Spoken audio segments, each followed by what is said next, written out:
నమస్తే అండి. మీకు నేను కనబడుతున్నా అంటే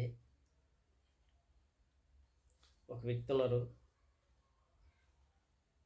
ఒక సారు నాకు పరిచయం అయ్యారు. ఆల్రెడీ ఒక 2 రీల్స్ తీశాను. దీనికి కరెక్ట్ కాదేమో అనేసి ముగించుకుందాం అనుకున్నాను.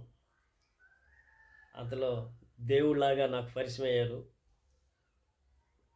ఆ వ్యక్తి. సార్ ఎట్లా సార్ ఏ విధంగా ఉన్నది?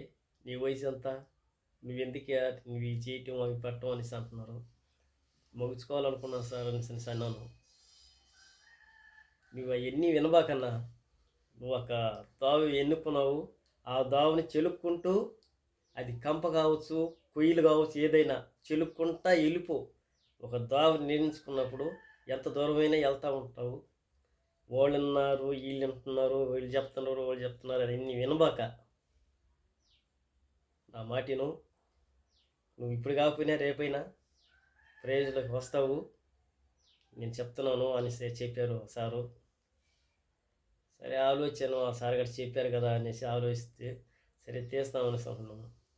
కానీ ప్రేక్షకుల దయ వల్ల ఏదో ఒక రకంగా వస్తామన్నారు.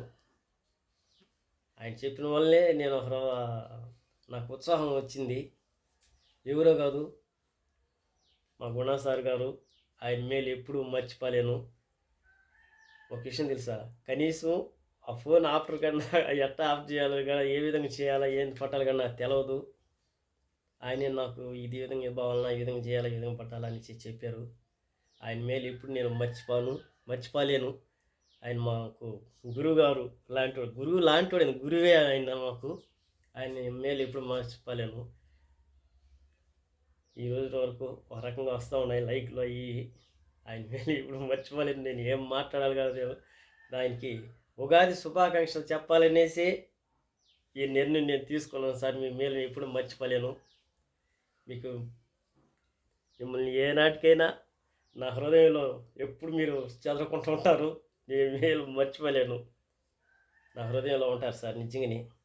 మీకు ఆరోగ్యంగా హ్యాపీగా ఉండాలని ఆ దేవుని ప్రార్థించుకుంటూ నీ మేలు మర్చిపోలేను. నీకు ధన్యవాదాలు. ఉంటాను గురువుగారు. నమస్తే.